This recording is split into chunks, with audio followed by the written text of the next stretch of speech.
My girlfriend said, "Everyone's kissing at midnight but us." I replied, "Find someone else to kiss." Then I left the party, blocked her everywhere, disappeared, and I smiled when someone else was already taken. "Hey Reddit, everyone's kissing at midnight but us," she said, looking at me with those eyes that used to make me melt. I set down my drink and looked right back at her. "Then find someone else to kiss." The music kept pumping through my best friend's apartment. Bodies everywhere, confetti already scattered across the floor, even though we had 20 minutes until midnight. She stood there frozen, her mouth slightly open like I'd just slapped her across the face. "What did you just say?" I grabbed my jacket from the back of the couch. "You heard me, Nicole. Find someone else." The thing is, I meant every word. Here's what you need to know.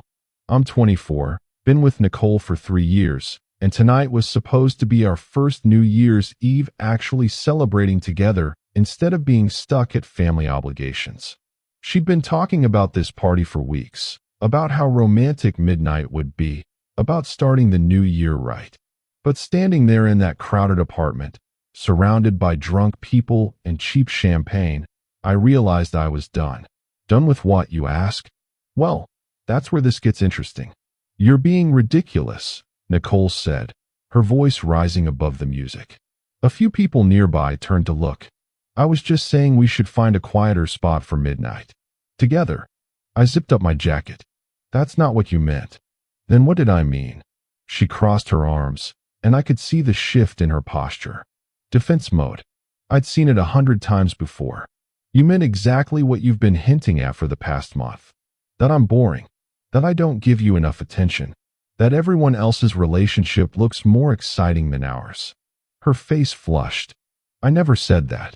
You didn't have to." I started walking toward the door. She grabbed my arm, her nails digging in slightly through my jacket. "Don't you dare walk away from me right now." I pulled my arm free, gently but firmly. "Watch me." The apartment door closed behind me, muffling the music and the chaos. I could hear her yelling my name, but I kept walking. Down 3 flights of stairs, out into the cold December night, past couples stumbling along the sidewalk toward their own New Year's destinations. My phone started buzzing before I even reached my car. "Nicole, are you seriously leaving?" "Nicole, this is so immature." "Nicole, everyone's asking where you went." "Nicole, you're embarrassing me." I sat in my car, engine running, heat slowly filling the space. My phone kept lighting up with her messages. Then her face appeared on my screen. "Incoming call." I declined it. She called again. Declined. Again. Declined. Then I did something I'd been thinking about for longer than I wanted to admit. I blocked her number. Blocked her on Instagram, Facebook, Snapchat, every platform we shared. Then I drove to my apartment, packed a bag, and headed to my brother's place an hour outside the city. You're probably thinking I'm a monster right now. Walking out on my girlfriend at a party on New Year's Eve, blocking her everywhere, disappearing without explanation. But here's what I haven't told you yet. 3 weeks earlier, I'd been Christmas shopping downtown. The mall was packed, holiday music blasting from every store, that particular kind of chaos that only happens between Thanksgiving and New Year's. I was standing in line at a jewelry store, clutching a small box with a necklace I'd spent way too much money on for Nicole. My phone had buzzed with a text from my buddy Trevor. "Dude, check your DMs." Now, I'd stepped out of line, curious, and opened Instagram. Trevor had forwarded me something. A screenshot. A conversation between Nicole and some guy named Brandon I'd never heard of. The messages were from 2 days before. "Brandon, can't wait to see you tomorrow." Nicole, "Me too, it's been too long." Brandon, "Your boyfriend's still clueless?" Nicole, "Completely. He's so wrapped up in work he barely notices anything." Brandon, "His loss, my gain." Nicole, "Let's not talk about him. What time should I come over?" I'd stood there in the middle of the mall, Christmas shoppers rushing past me, my heart doing something weird in my chest. Not breaking exactly, more like calcifying. "Trevor, bro, I'm sorry. My girlfriend knows her from the gym." Apparently, this has been going on for months. I put my phone away, walked back into the jewelry store, and returned the necklace. When I confronted Nicole that night, she'd cried. God, she'd cried so much. Swore it was nothing, that Brandon was just a friend, that those messages were taken out of context, that she'd never actually cheated on me. We just talk, she'd insisted, mascara running down her face. He's going through a hard time, and I've been helping him. That's it. I swear on everything. I'd wanted to believe her. 3 years is a long time. We'd talked about moving in together. She had a drawer at my place. I had one at hers. Her parents loved me. My mom constantly asked when I was going to propose. So I tried. I really had. I'd swallowed the suspicious messages, accepted her explanation, told myself I was being paranoid and controlling. We'd agreed to work on communication and rebuild trust. But things shifted. She became defensive about her phone, started picking fights over nothing, accused me of being distant when I was the one trying to hold things together. And then came the comments. Little digs that felt like paper cuts. Trevor's girlfriend said they went to this amazing restaurant. When was the last time you took me somewhere nice? My coworker's boyfriend surprised her with flowers. You never do spontaneous things anymore. Everyone's posting these cute couple photos. We barely take pictures together. Each one tiny. Each one dismissible. But they added up. By the time New Year's Eve rolled around, I was exhausted. Exhausted from trying to prove I was enough. Exhausted from second-guessing every interaction. Exhausted from feeling like I was competing with some invisible standard she'd created. So when she made that comment at the party, about everyone kissing at midnight but us, I heard what she wasn't saying. You're not enough. You'll never be enough. I wish I was here with someone else. And I decided right then that I was done trying. My brother's place was quiet when I arrived around 1 in the morning. He was still up, watching some movie, and took one look at my face before grabbing 2 beers from the fridge. Nicole, he asked. Done. He nodded, handed me a beer, didn't push for details. That's the thing about my brother. He knows when to talk and when to just exist in the same space. My phone was blowing up in my pocket, but I'd turned off notifications. When I finally checked it around 3 a.m., I had 47 missed calls from Nicole, dozens of texts, and several voicemails I didn't listen to. Nicole had also texted my brother, my friends, even my mom, asking if they knew where I was. My mom called the next morning. Honey, Nicole is worried sick. She said you left the party and won't answer your phone. What happened? We broke up, Mom. You broke up? On New Year's Eve? What on earth? Mom, I can't explain right now. I just need some space. To her credit, my mom heard something in my voice and backed off. Okay, but call me tomorrow. And please tell Nicole you're alive. She's beside herself. I texted Nicole one message after I hung up with my mom. I'm fine. We're done. Don't contact me again. Then I blocked my mom's number temporarily, just to buy myself some breathing room. The next few days were surreal. I took the week off work, told my boss it was a family emergency, and stayed at my brother's place. Slept a lot. Watched mindless TV. Went for long runs in the cold. My brother didn't ask questions, but on day 3, he finally spoke up. You want to talk about it? I told him everything. The messages I'd found. The 3 weeks of trying to make it work. The constant feeling of not measuring up. The comment at the party that broke me.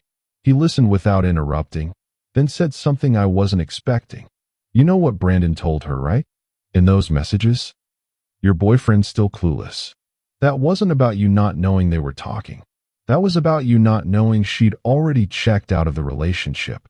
I'd thought about those messages 1,000 times, but hearing my brother say it out loud hit different. She was already gone, he continued.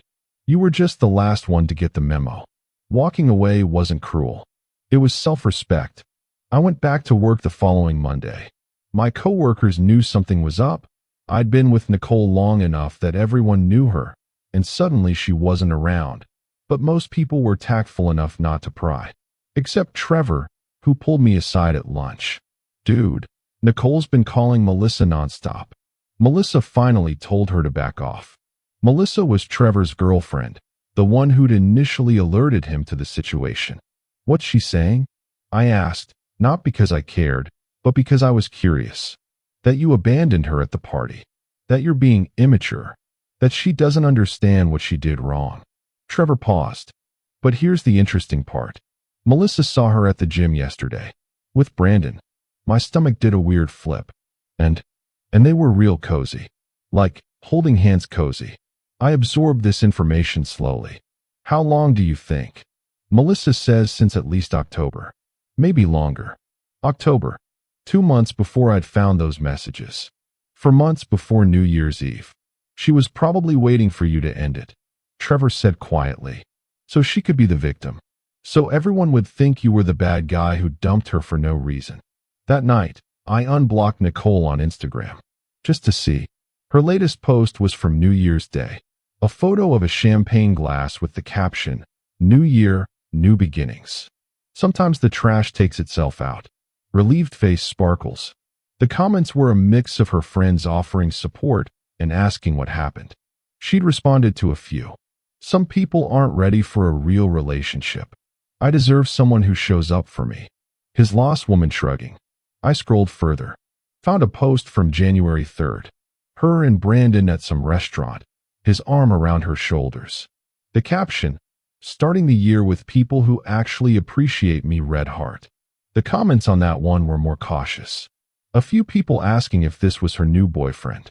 Her response, just spending time with someone who treats me right.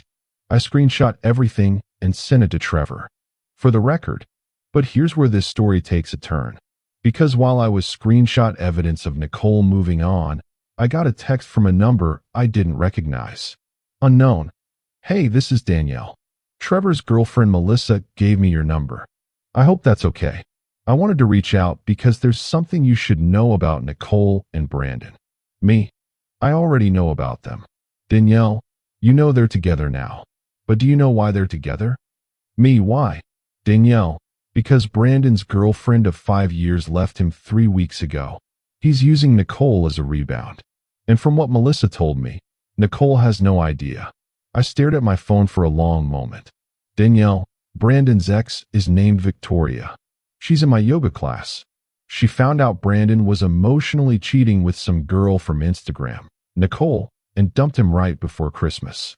Victoria said Brandon immediately reached out to his backup plan and asked her to leave her boyfriend.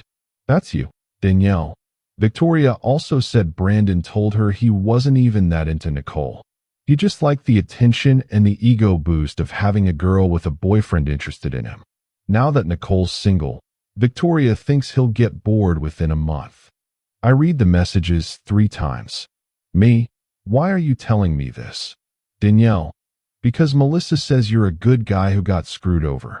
And because Nicole's been posting all over social media about what a terrible boyfriend you were, and I hate watching someone rewrite history to make themselves look better. You deserve to know the truth. I thanked Danielle and sat with this information for a while. Nicole hadn't just been emotionally cheating. She'd been cultivating a backup plan. And her backup plan had been using her as his backup plan. The whole thing was a house of cards built on selfishness and ego. And the best part? She had no idea. I could have reached out. Could have warned her. Could have been the bigger person and let her know she was about to get her heart broken by the same guy she'd helped her betray me with. But I didn't. Because sometimes karma doesn't need your help. 2 weeks later, I was at the gym. Not Nicole's gym. A different one I'd switched to specifically to avoid running into her. When Trevor texted me. Trevor, you're not going to believe this. Trevor, Brandon dumped Nicole. Trevor, Melissa ran into her at the store. She was crying. Said Brandon told her he wasn't ready for a relationship after all. Trevor, she asked Melissa if she thought you'd take her back. I laughed. Actually laughed out loud in the middle of the gym. Me, what did Melissa say? Trevor, that you'd moved on and Nicole should do the same. The thing is, I hadn't moved on. Not romantically, anyway. I was focusing on myself, working out more, reading again, hanging out with friends I'd neglected during the relationship, picking up the guitar I'd abandoned. But Nicole didn't need to know that. Over the next month, I heard through the grapevine that Nicole had tried to reach out to me through various people. My brother, who told her to lose his number. My mom, who was polite but firm about boundaries. Even my old roommate from college, who she somehow found on LinkedIn. Each time, the answer was the same. I wasn't interested in reconnecting. She'd posted and deleted several Instagram stories that were clearly about me. One was a quote about regretting who you lose, not what you did. Another was a photo of her crying with the caption, "Some mistakes you can't take back." The post would stay up for a few hours, get a bunch of sympathetic comments, then disappear. Meanwhile, I was genuinely doing better. Not in a fake, posting gym selfies to make my ex jealous way, but in a real rediscovering who I am outside of a relationship that was draining me way.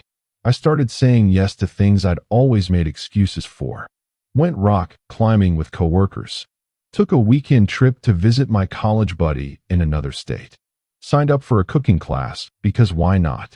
At the cooking class, I met someone named Kenzie. She was funny, sharp-witted, and had absolutely no interest in playing games. We clicked immediately as friends, started grabbing coffee between classes, and eventually went on a few casual dates. Nothing serious. Neither of us was looking for anything heavy. But it was nice. Easy. Drama-free. And then, about 2 months after New Year's, I ran into Nicole. I was at a coffee shop near my apartment, waiting for my order, scrolling through my phone. The door opened, bringing in a blast of cold March air, and there she was. She looked different. Tired. Her hair was pulled back in a messy bun. No makeup, wearing sweatpants and an oversized hoodie. Not the carefully curated version of herself she usually presented to the world. Our eyes met. For a second, neither of us moved. Then she walked over. Hey. I replied, neutral. Can we talk? She asked quietly. I glanced at the counter where my order was being prepared. I'm kind of in a hurry. Please. 5 minutes. Against my better judgment, I nodded toward a table in the corner. We sat. She fidgeted with her phone case. I'm sorry, she finally said. For everything. You were right about Brandon. About all of it. I was confused and stupid and I hurt you. I didn't say anything. I know I don't deserve your forgiveness, she continued. But I need you to know that I regret everything. Losing you was the biggest mistake of my life. She looked up at me, eyes wet. Is there any chance? No. The word came out firmer than I intended. She flinched. You don't even want to think about it. Nicole, I don't think you understand what you're asking. You're not sorry you hurt me. You're sorry your plan didn't work out. You're sorry Brandon dumped you. You're sorry you lost your safety net. That's not. Let me finish. I leaned forward. I spent 3 years trying to be enough for you. 3 years feeling like I was competing with some impossible standard. And the whole time, you were already looking for the exit. I wasn't. You were. And when you found Brandon, or thought you did, you kept me around just in case. You know what that feels like? To realize the person you love sees you as a backup plan. She was crying now, but I couldn't stop. So no, there's no chance. Not because I hate you, but because I finally learned to respect myself enough to walk away from someone who doesn't value me. I stood up. My order was ready at the counter. I hope you figure things out, I said, and I meant it. But you're going to have to do it without me. I grabbed my coffee and left. That night, Kenzie and I were supposed to meet for dinner. I told her about running into Nicole, about the conversation, about how weird it felt to say all those things out loud. Kenzie listened, then said something simple but profound. Sounds like you got closure without even realizing you needed it. She was right. The next few months passed quietly. Spring turned to summer. Work picked up. I got promoted. Kenzie and I kept seeing each other, still casual, but increasingly comfortable. She met my brother. I met her sister. It was easy in a way nothing with Nicole had ever been. I stopped checking Nicole's social media. Stopped wondering what she was doing or who she was with. The part of my brain that had been occupied with her for 3 years gradually filled with other things. My mom asked about Nicole once around Easter. Have you heard from her? We ran into each other in March. I said. She apologized. I moved on. And you're happy? Mom asked. I thought about it. Really thought about it. Yeah, Mom. I am. And I was. Not because I'd met someone new, though Kinsey was great. Not because I'd gotten revenge or watched Nicole suffer, though there was a certain satisfaction in knowing she'd burned her own life down. I was happy because I'd chosen myself. Because I'd walked away from a situation that was killing me slowly, even when everyone else thought I was being dramatic or impulsive. Because I learned that sometimes the best response to find someone else isn't an apology or a fight. It's taking them at their word and moving on. Nicole had wanted excitement, spontaneity, someone who made her feel special in ways I apparently couldn't. She'd found that in Brandon, or thought she had. And when it blew up in her face, she'd come back expecting me to be waiting. But I wasn't waiting. I was living. And that, I realized, was the best possible ending. A few weeks ago, Trevor sent me one last update about Nicole. Trevor ran into Nicole's friend at a barbecue. Apparently Nicole's dating someone new. Some guy she met on a dating app. Friend says she's different now, more mature. Trevor, thought you'd want to know. I read the message and felt nothing. Not anger, not satisfaction, not even curiosity. I replied, good for her. And I meant it. Because here's what I learned from all of this. Walking away isn't about punishment or revenge. It's about recognizing when something isn't serving you anymore and having the courage to leave, even when it's hard, even when people don't understand, even when you're scared of what comes next. Nicole made her choices. I made mine. She chose to look elsewhere while we were together, to cultivate something with Brandon, to prioritize her own desires over our relationship. That was her right. And I chose to leave when I realized I was fighting for someone who'd already given up on us. That was my right. We both got what we wanted in the end. She got her excitement and fresh starts in someone new. I got my peace and self-respect and the freedom to find something real. The only difference? She had to lose everything to learn what she'd had. I walked away while I still had my dignity intact. So yeah, when she said, everyone's kissing at midnight but us, I told her to find someone else. And when she did, when that someone else turned out to be exactly the person I'd suspected all along, when he dumped her and left her alone, when she came crawling back looking for safety and forgiveness, I smiled. Not because I enjoyed her pain, but because I'd already moved on. Because her choices had nothing to do with me anymore. Because I'd chosen myself, finally, and that choice had set me free. Sometimes the best revenge isn't revenge at all. It's living well. It's knowing you deserve better and refusing to settle for less. It's walking away from the table when love is no longer being served. Nicole wanted someone else. She got someone else. And then she lost him, just like she'd lost me. The difference is, she lost me by choice. She lost him by consequence. And me? I didn't lose anything. I gained everything that matters. Myself, my peace, my future, and the knowledge that I'll never again accept breadcrumbs from someone who should be giving me the whole damn meal. That's the story.